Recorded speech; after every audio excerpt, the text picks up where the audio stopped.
Welcome to another episode of the Founder Podcast. I'm the host, Magnus Olsen, and I'm joined by my co-host, Ben Maher.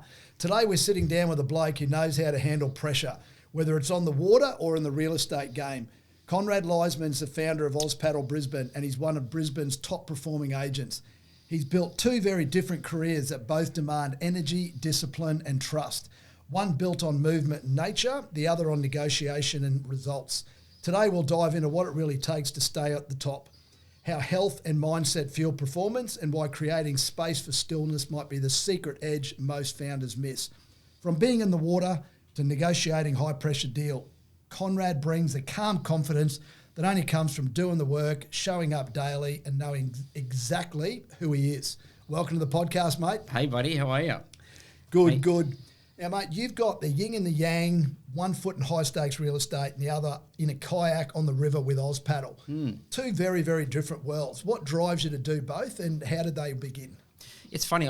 It wasn't a choice, I guess, to do both like where I am now. It's sort of, I fell into both. To go back right from the start, I came from a health background. So I did a degree in musculoskeletal therapy. And two of my best mates from school were both involved in the sports field. So my mate Stu, he did an exercise physiology degree, and it was actually from.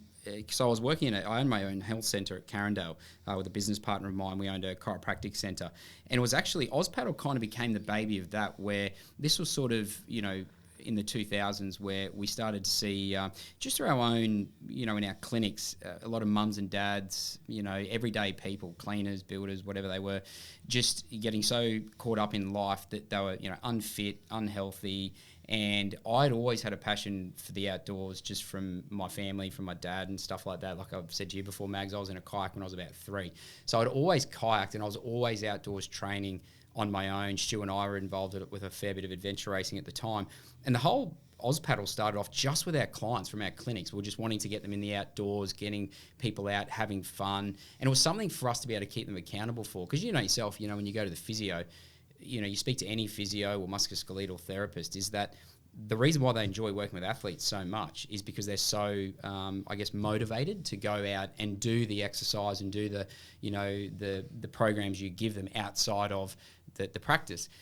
But this was I started to see a lot of people, when we were all kids, we were all outdoors having fun, exercising, kayaking with dads, camping with dads, playing footy, all that sort of stuff. But it wasn't really fitness, you know what I mean? You were just in the outdoors doing it. And I think that was a big thing for me to actually, get people back in the outdoors, having fun, getting them out in the kayaks. And that's where Ozpaddle started. It was just a passion project for us to begin with. It was just getting people in the outdoors, bought a trailer, filled it with kayaks, and getting people out, kayaking from our clinic. And then it was really funny. So I started to lose a bit of passion for the actual health side of that business, and it was through Ozpaddle then that I actually met a heap of property developers. So as Ozpaddle grew, we started doing more corporate groups, and we started this group. I got approached by a top CEO in Brisbane, and they wanted to start this group called the Old Dogs. They just wanted to get on the river, have some fun, but they were all competitive. We had a really good mixture of blokes in that. And in that group was 2 or 3 of Brisbane's biggest property developers.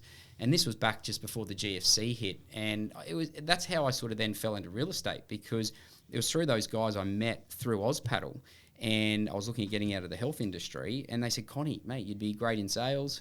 I loved property at the time. A good mate of mine was a builder like you. And that's how it all sort of come together. So then I stepped into real estate, and that was my full-time gig then. I was really blessed because I had good mentors at the start in real estate, and I think what really helped me was learning in such a tough market during the GFC period in 2009, 2010. So I kind of learnt the basics and the skills a lot in the game, as opposed to some of the young guys stepping into real estate in the last 4 years. But then real estate was always just that was sort of, that was my money earner, that was the breadwinner. And Ozpaddle's always just stayed there as, the passion project on the side, in the outdoors. So it's been great. And I think people always, refer to real estate as a bit of a hustle and bustle game and all of that. But to anyone who's listening to this podcast, and obviously the theme of it is think different, be different, act different. What are the things behind the scenes about real estate that people really need to know if they want to be successful?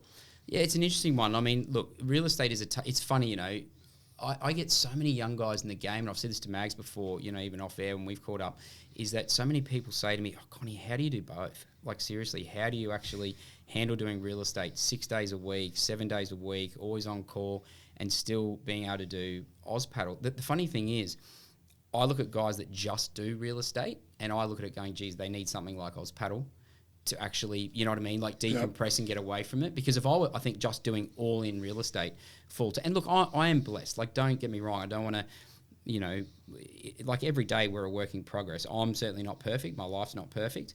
And there are times, which we'll probably talk about soon, you know, that it does become a bit too much sometimes, and you've got to know how to handle that. But I'm also lucky that, you know, I do have something outside of real estate which I can focus on and switch off to real estate. You know, I'm blessed that when I'm on the kayak, it's outside of those work hours. It's not like it conflicts with each other, if that makes sense. So if you can get a side hustle that, I guess, you know, isn't as stressful or high-paced as real estate. But you got to remember, when I do Ozpaddle, I'm on the river, as Mags will tell you, at 5:30, 6 in the morning, and I'm done by 7:30. You know what I mean? But it's just my escape because, you know, even if I didn't have the Ozpaddle business, I would still be out on the water 3-4 days a week, you know, kayaking myself. But it's that time when I'm not on my phone, no one's emailing me, no one's calling me. So I guess it kind of, they sort of work well together, if that makes sense. They're never conflicting or adding more stress or more plates for me. I can absolutely see that. Mate, I forgot to mention congratulations. You recently got engaged the other week. I am. She asked me and I said yes. No, I'm kidding. No, I did ask her. Yeah, no, amazing. It's been a really good week. Yeah, it's absolutely fantastic. I love to see that. And yeah, you've interviewed me in the past. Yep. But back onto Ozpaddle, because I think that is exactly what you mentioned. It's the yin and the yang for you. Yep. The real estate obviously can pay the bills, but having that little escape in the morning, and I think it's an absolute blessing of what you do when you get those groups and you bring those people together, and we're just out there enjoying nature. And then every now and again, I know we do the experiences. Last year we were up at the Whit Sundays, probably at this time of year, and just paddling around the Whit Sundays for a week, like absolutely amazing. Yeah, 100%. And as you know, I want to do a lot more to it. I mean, you know, again, I'm not here to talk about Ozpaddle and promote it too much, but, you know, we're planning on expanding that business and scaling it a lot more and doing more, you know, getting more people involved from the corporate world and having more day adventures. And, I mean, look, we all know we live in probably one of the best parts of the world, you know, Southeast Queensland. I mean, how good is it, guys? You know, 3 months ago we were whinging about cyclones. Now it's just beautiful weather. We got lakes, we got oceans, we got rainforests, we got mountains. You know, we've got to, if you want to get into adventure or well, not necessarily adventure, but in the outdoors, there's no better part of the world to do it in. And I think more and more people probably need, you know, or they need avenues to escape those four walls of the CBD a lot more. 100%. And look, obviously, you know, I can tell by your mindset, you know, you seem like you're very upbeat, you're focused, you're switched on.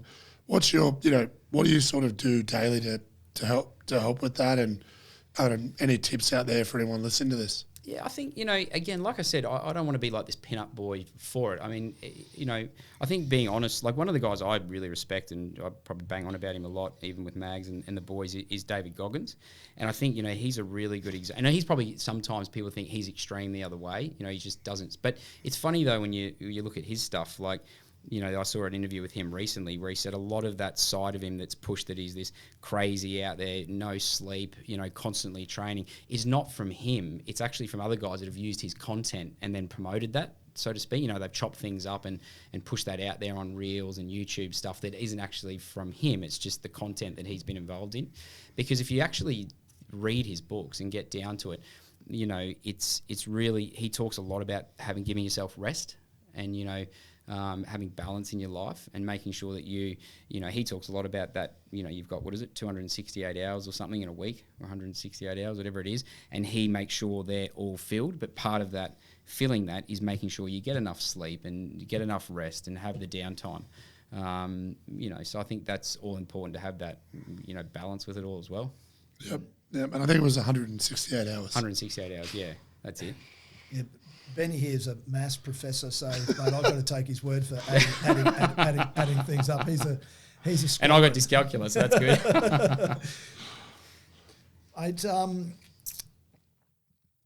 What are the biggest challenges that you're facing in real estate at the moment? Like it is a very tough game. There's a lot of pressure, and I don't know if it was you that was telling me, but just how real estate and the divorce rates, and it's very, very high in the whole mental health.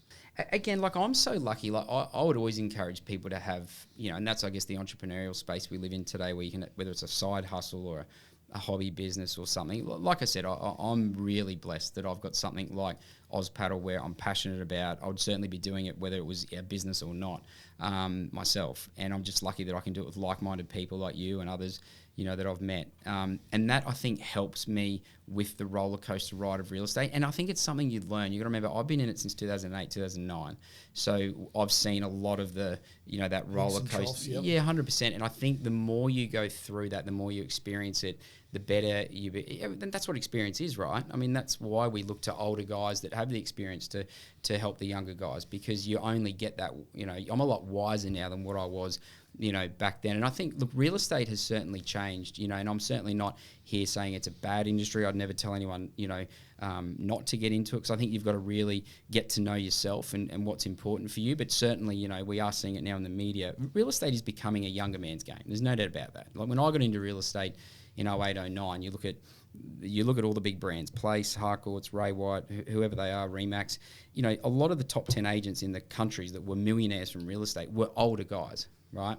Whereas if you look at now, you've got the Courier Mail recently publishing articles on, the wealthiest under 30-year-olds in real estate. Well, mate, there's no way 23, 24-year-olds, when I started, would have been making money in real estate, because they've got other avenues now to promote themselves, and how they do business is different. You got to remember, it was almost, I feel like an old bloody, an old dump truck now, mate, compared to when I got into, you got to remember when I got into it in 08, 09, the technology wasn't being used. We had no realestate.com. We had no domain. There was no real digital presence. Facebook had only just landed in Australia. It's a Courier Mail. Yeah, that's right. And there was no Instagram. There was, we didn't even have emails on phones then, or cameras, or any of that sort of stuff. So it's changed a lot. And I think the problem with that change is that it is becoming, you're on call now 24/7. My mobile number's everywhere. It's on signboards, it's on websites, it's on everything. So that's a challenge but it's saying that though, for every challenge, and I know, look, you're really good at humbling me sometimes, Mags, and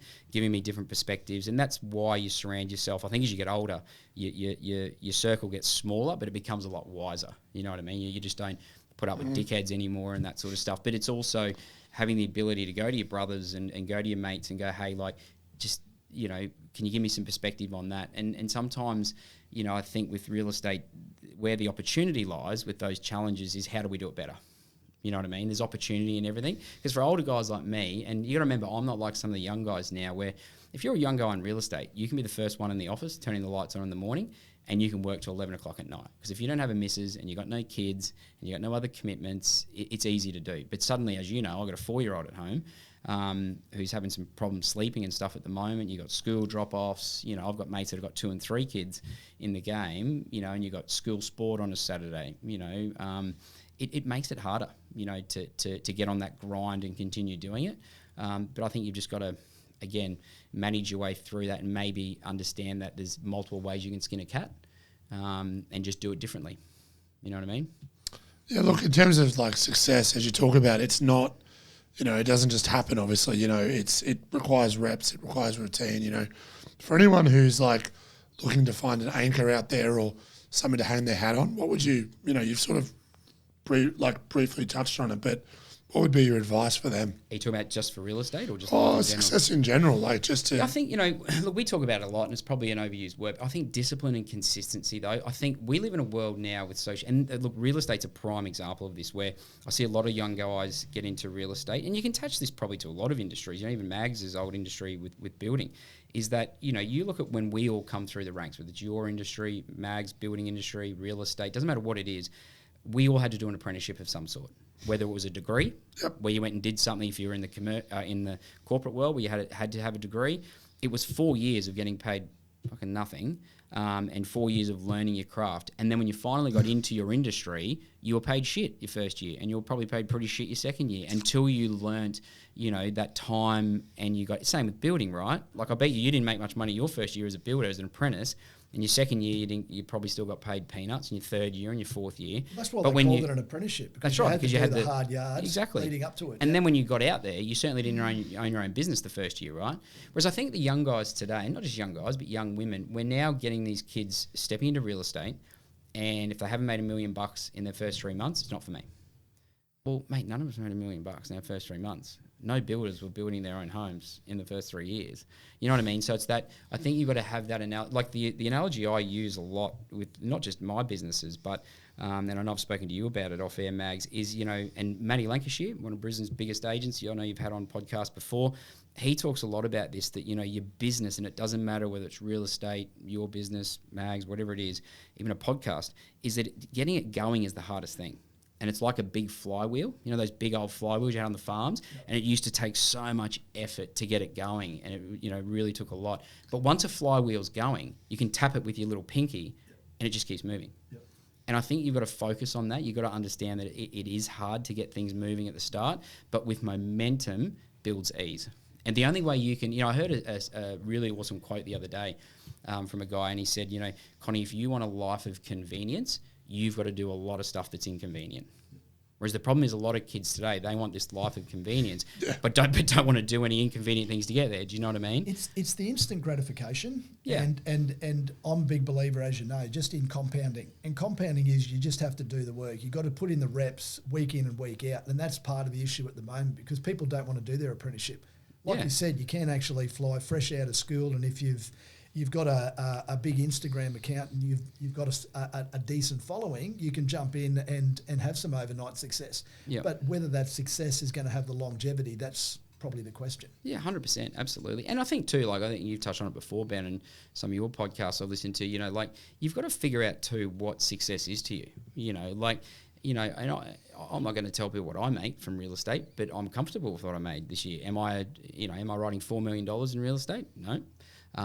But I know the work to do that. I don't have the capacity. I've got other interests with Ozpaddle and stuff, but I'm happy because I think, we live in this world of comparison, and, we're always after that next shiny thing and more and more and more. But I think sometimes you've got to strip that back a little bit and sit down and actually get to know yourself and go, hey, well, what is my barometer of success? What is my barometer of, because, your success and Benny's success and mine, they're three different things. I couldn't agree more. How important is that for you? Because I 100% agree with you, and I think that it's absolutely awesome, the work that you are doing with Ozpaddle off the side, even though it's just a little thing, but you're making a big impact in a lot of lives. I know that for a fact personally. I've been involved, obviously, in your business for a period of time now, but just talking to the guys and the impact that makes, that they can come down, have a bit of fun. What's that mean to you, and how important is that to you, the impact that you're making in other people's lives, introducing nature and kayaking? It's so funny you bring that up, Mags, because, we've all heard it. Anyone who's in the entrepreneurial space or read any books, we all talk about the why. You got to figure out, if you can figure out your why, then, everything else will kind of probably follow in it. And that is my why, I make no secrets, and this will probably disappoint some of my real estate clients out there. But, for me, real estate has always been, not that I'm not passionate about it. Like, I'm not saying it's not something that I love doing, but it has its moments where, especially now I've got a family, where it's probably grinding that axe a little bit more than it should. And I am starting to, because of those experiences you're talking about, and I'm seeing, how we can help other people, and just seeing the difference it makes in people's lives, getting them in the outdoors, and not just that, but experiencing things at some of these, really good story. And sorry to go off topic. You were part of it with one of our Ozpaddle clients, Christine, last year on the Whitsundays trip. I'd never knew that, because she never told me, because she had some insecurities around it. Obviously, on that trip, we spent 3 days camping at Whitehaven Beach in kayaks. Now, obviously, you guys knew I've done this many, many, many, many times before. It's nothing new to me. I don't mind sleeping with goannas and having all that fun stuff. But, I often tell this story now to other people where, Christine on that trip, as you know, the first night we didn't realise she had no sleep. Didn't sleep 1 week. And she slept in this tent on her own, frozen like a ghost, because she was so scared of camping and being in the outdoors and kayaking and all this sort of stuff.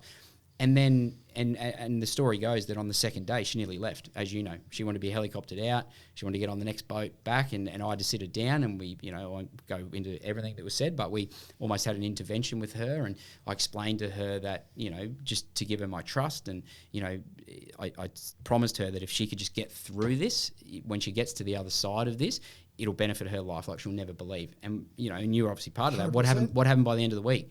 Her fiance was literally ringing us and saying, mate, best thing she's ever done. You know what I mean? Like just how she got through that and what being in nature and just overcoming some of those hurdles in her own head. And, it's such a metaphor for life, spending that time in the outdoors and overcoming things. So just to add to that, just a supportive environment, obviously, that we had because it was a really good, close-knit group. We were all very, very encouraging. And so I think that would have also just assisted. But, it must be a really good feeling for you when you have moments like that. And look, I come from a team,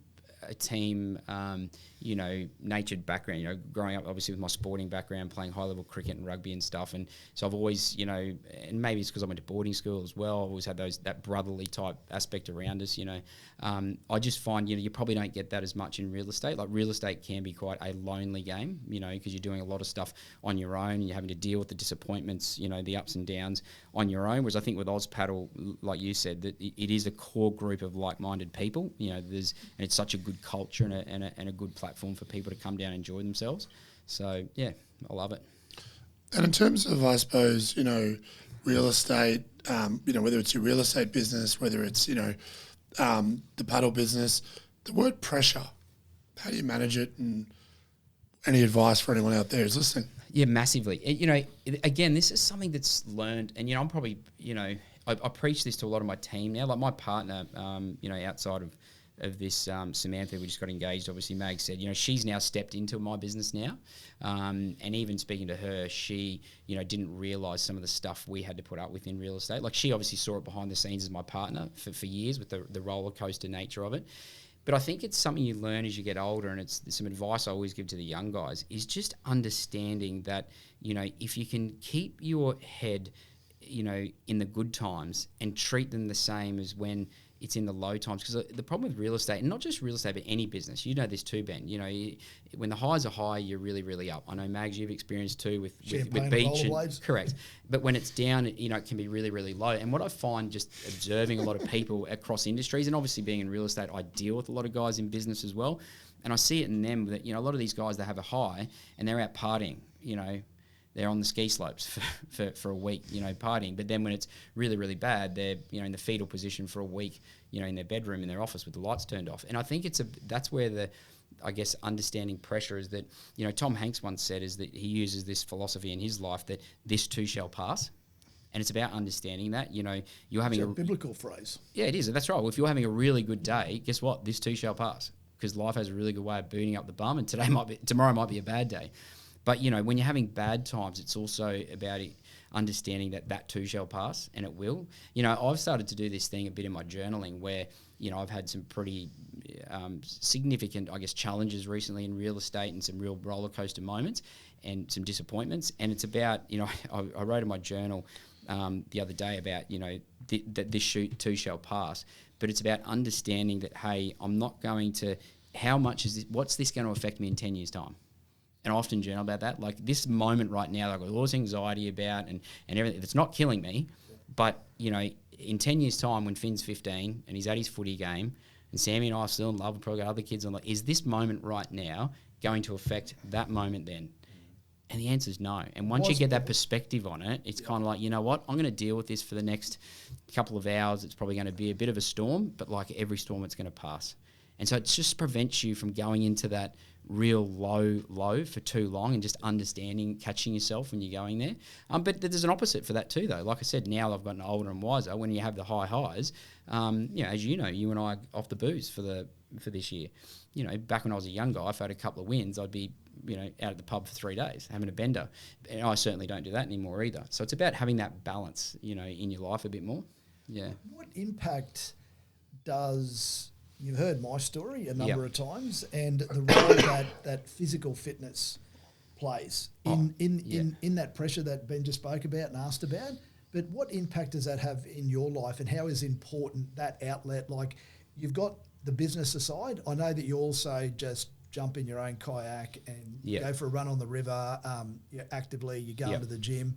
How important is that for you to be maintaining that your own mental health Oh, and mental balance? Huge. And I think this comes back to, what a lot of people talk about is you've got to get to know yourself though, right? Like, I know, Mags, you're really passionate about, lifting the tin. You love getting in the gym, lifting weights, and that's your sort of, go-to. That's where you release it. But, again, I've got another mate who's, similar age to you, super fit like you, but doesn't do that much gym because he's into the triathlete space. So it doesn't, it probably harms him more than what it helps him going out and lifting heavy weights. Both super fit guys, both of you for your age. But, for him, where he gets his solace is swimming laps in the pool and going, I couldn't think of anything worse than swimming laps in the pool. You know what I mean? Me too. So, that's his happy place. Correct. So I think, for everyone, and off air that for the listeners to know that, I sat down at the start of the year. I'm not usually too big on New Year's resolutions or goals, but this year I wanted to have set in stone habits. I've got them in my phone, they're in our bedroom for my partner to keep me accountable for, and they're in our bathroom. So every morning, they're the 3 places I go to the most. So that reminds me, right?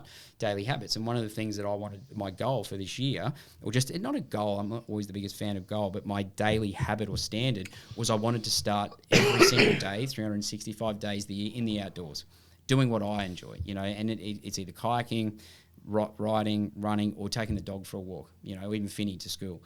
And we've accomplished that so far. And just what it's done to my mindset, though, you start the day clearer, you start the day fresher, especially after a good night's sleep.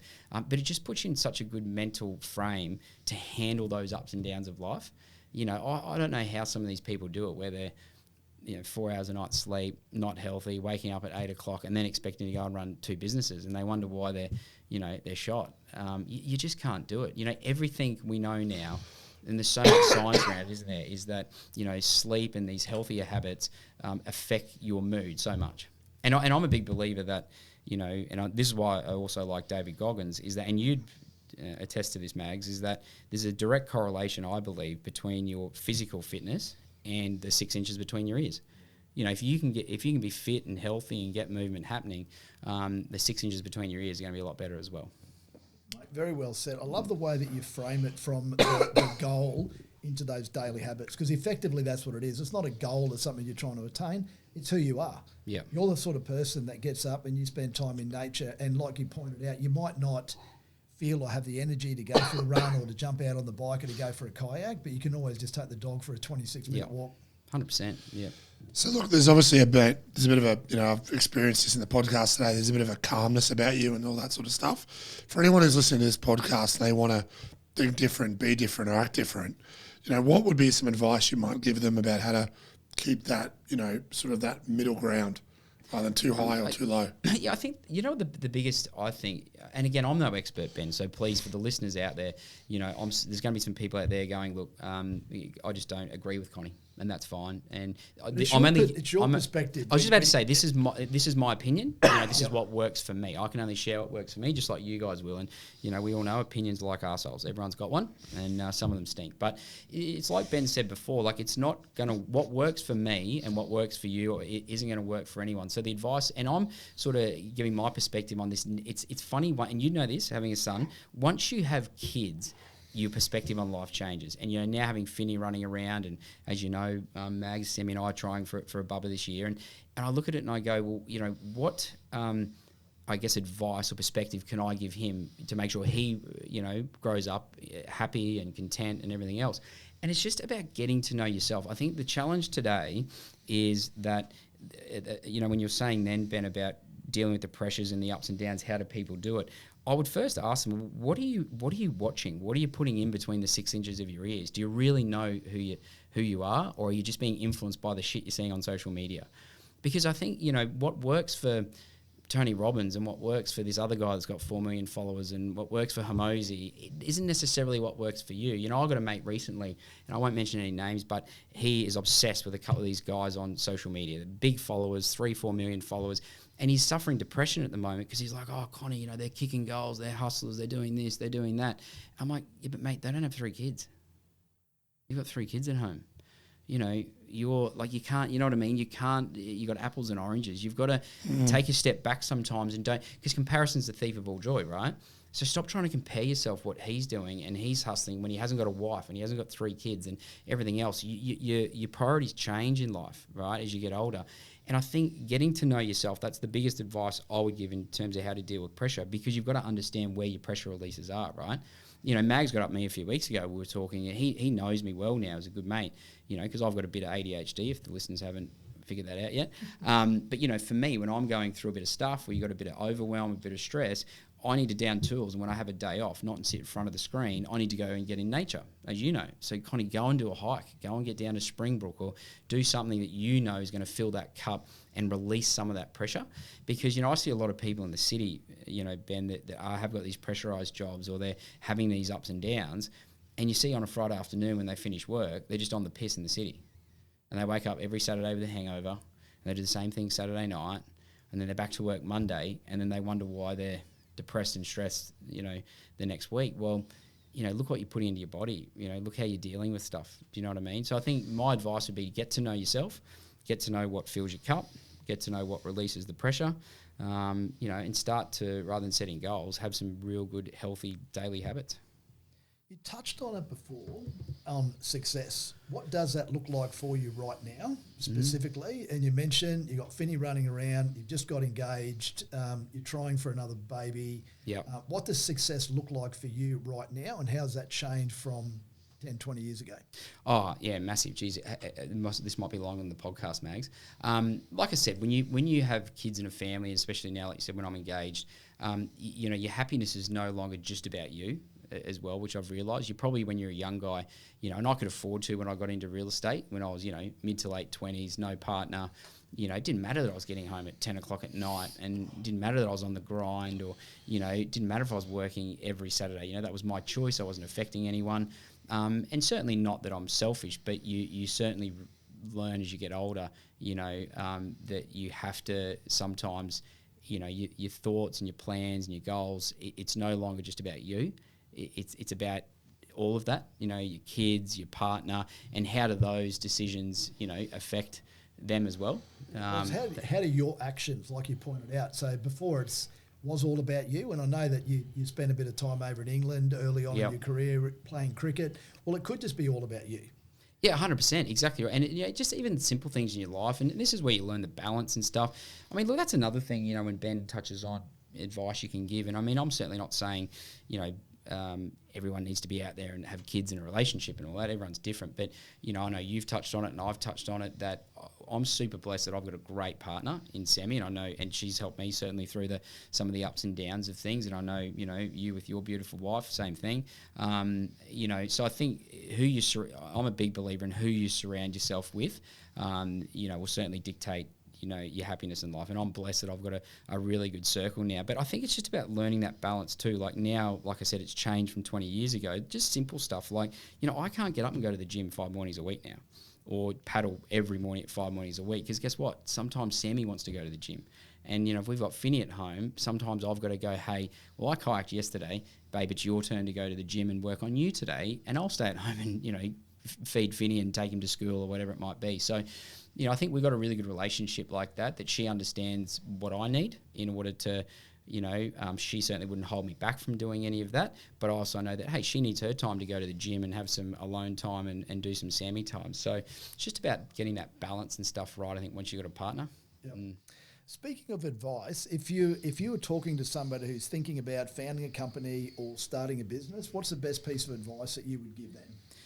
My best piece of advice is comparison is the thief of all joy. And, you know, happiness is letting go of what you think your life and your business is supposed to look like. Because, like I said, I'm not out here preaching it and all that.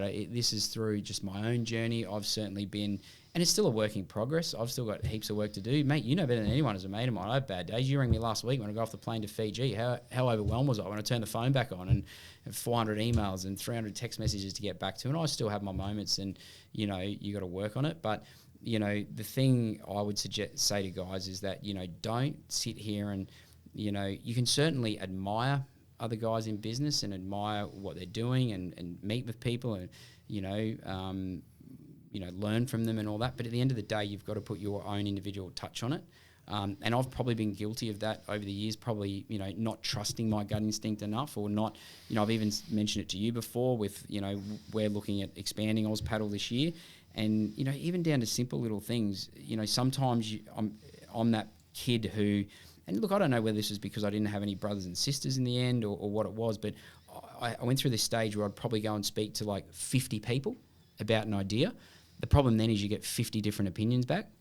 And it's like, and I was probably in a worse place than before, whereas I think now I've learnt to, I can certainly go get some perspective, but I'll really be careful of who those, 3 or 4 guys are. That I 100%. And, so, and I think too much of it today is around that social media stuff. Like, I'm not certainly bagging out social media or saying, I understand it's a part of life, but I think, there's a lot of stuff on social media. I think you need to teach these kids to take what works and leave the rest on the table sometimes, because they're attaching too much of it, to that. And we're seeing a lot of unhappiness and a lot of, people that aren't content, a lot of mental health problems around it.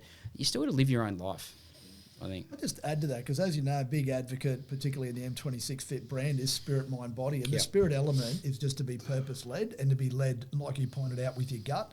And how often, a lot of the time, I think, as blokes in particular, deep down, and when we get in nature, you can realise that and you really understand who you are, and just be true to yourself. Yeah. Because I think that's where, again, coming back to some of the, whether it be social media is a big influence now, but probably back in our day, we still had television, and that was still a big influence. So, but then it's really understanding, who am I and what do you stand for and what are your values, and then be true to yourself and not to be, like you said, concerned about what's happening over yeah, 100%. And I think too, the other bit of advice I'd give someone is to make sure, and it probably rolls it up into what you were saying then, is to be your own leader. We're raising a whole generation. I'm really big on this with Finney and any other kids we have, is that we're breeding a whole generation of followers. And we're seeing it, whether it be in the corporate world, in politics in particular, around not just Australia, but you look at the average age of our politicians at the moment in Australia, America. We've got 80-year-olds, running America. Look at Australia, we've got blokes that are now our prime ministers that were in politics in the early 90s. I mean, where's the good young, JFK's coming through in their 30s with a wife and kids? Where's the young Bob Hawkes? And even the corporate world, we've got the oldest, here in Brisbane, you get the oldest managing directors and CEOs we've had before, because there's not enough good young guys coming through. And I think that's a lot of it, what you were saying, there's just too much influence for these kids on social media, that they're all becoming followers and there's just not enough leaders.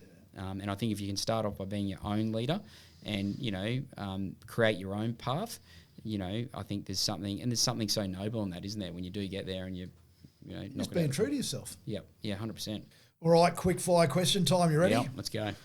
Paddle at sunrise or gym at sunset? Paddle at sunrise. Favourite spot on the Brisbane River? The Merthyr Bowls Club stretch of the river, 6 a.m. in the morning, in winter now, watching the sunset sunrise. The most underrated trait you need to be a great real estate agent? Patience. Biggest deal you've ever closed? $10 million riverfront property. Oh, it's impressive.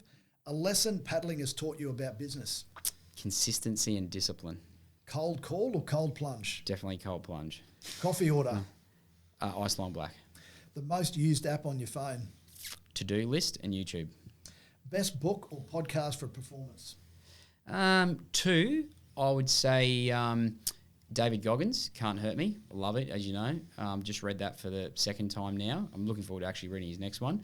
I got a lot from that. And also from the spiritual side of it, I actually just finished this one recently. It was a cracker. I recommend it to everyone. Jay Shetty, How to Live Your Life Like a Monk.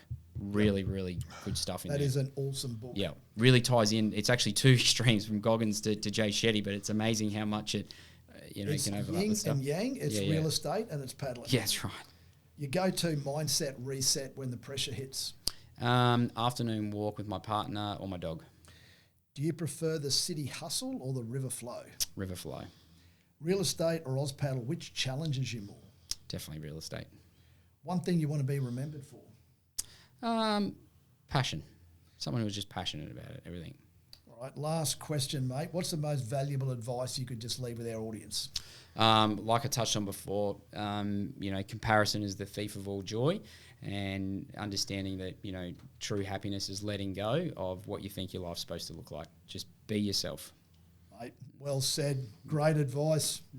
Thanks again for coming in. No mate. worries, Appreciate boys. your time. Love it. Thanks, awesome. Thanks, big fella. Cheers. Awesome. Thanks, mate. Cheers, mate. Cheers, Benny. Thanks, mate. Thanks, mate.